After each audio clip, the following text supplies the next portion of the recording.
Hello viewers, let's learn how can we interchange the data in the columns already selected in Excel table. On screen please. Now an Excel table is in front of you and these are the number for your ease or actual numbers.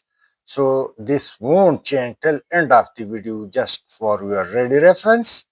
Now let me delete the table heading and click merge and center so you may bring the cells to normal. Let me just create few lines for your ease.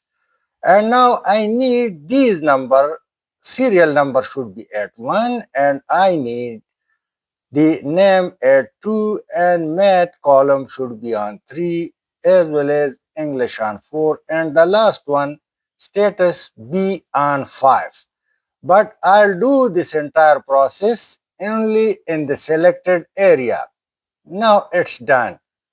So now let me select the entire area where the data is available and just go to data tab, and in data tab this dialog box open. Click sort and click options.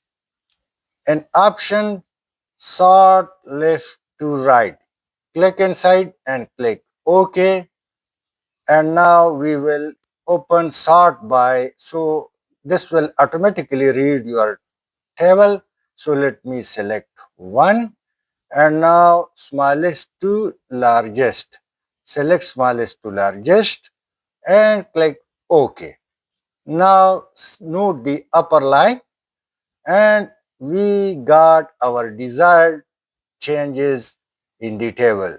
Serial number is at 1, name are 2, math 3, English 4, and the below text has not been changed. So it means that the changes took place only in the selected area with just few clicks. I hope you would have liked. Thanks for watching. Please share and subscribe.